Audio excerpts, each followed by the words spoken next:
Hello and welcome. My name is Daniel Rummelswan, and in this video I will answer the question, how do I connect to web services in an extension for Microsoft Dynamics 365 Business Central. To accomplish our goal, we will go through 4 easy steps. Web service calls are usually contained within CodeUnit objects. In step 1, I will show you how to create a new CodeUnit object and to use a snippet to add a procedure to this new CodeUnit. In step 2, I will show you the elements that are part of programming a web service call. To use the web service, we will extend the Dynamics 365 currency list functionality. So in step 3, I will show you how to create a page extension. And finally, we will add an action to the page extension that calls the procedure in our new CodeUnit. Let's get started. We are in Visual Studio Code, and I've prepared a new empty workspace. First, let's create a new CodeUnit with a procedure.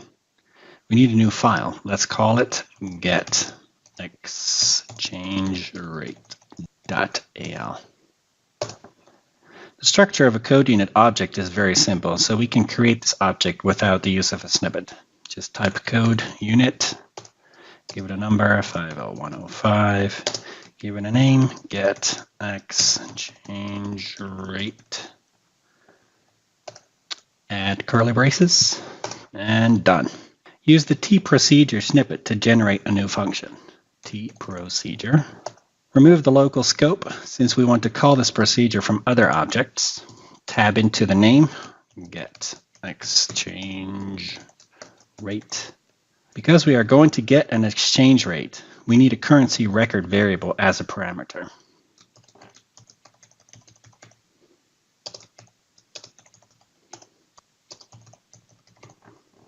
Finally, tab into the variables and press delete to remove the variable that's provided by the snippet.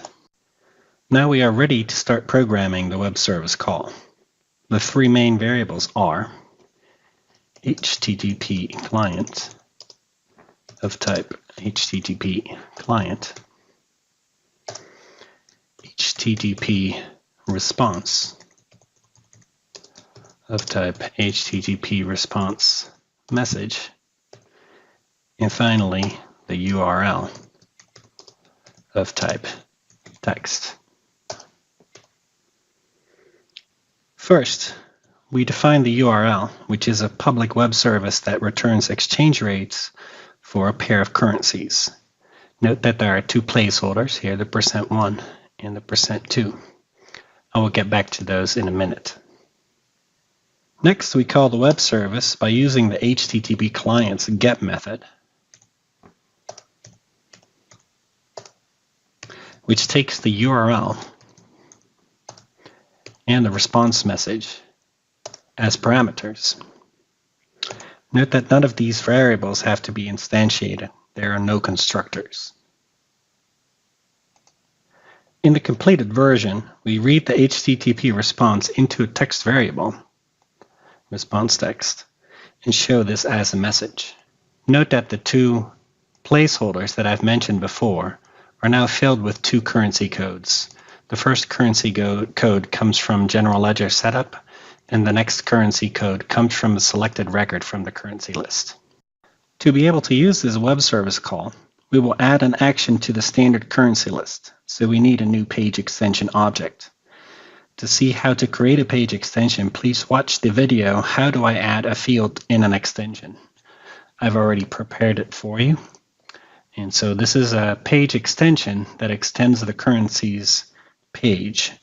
Note that I added a getExchangeRate action with an add after anchor that puts the new action right after the standard action. And the onAction trigger calls our new procedure. Let's see what this looks like in Dynamics 365. Note that the getExchangeRate button shows on the ribbon on the currencies list. And when I click it, I get a message with a response of an exchange rate. In summary, first we created a new CodeUnit that holds the logic for our web service. Then we created a new procedure that handles the actual call to the web service. Next, we created a new page extension to extend the standard currency list functionality. And finally, We added an action to the page extension to call the procedure in our new code unit. Topics covered in this video are creating code units and procedures, using HTTP objects to call web services, and creating actions on page extensions. For more information, please follow the link on your screen. Thank you for watching this video, and have a nice day.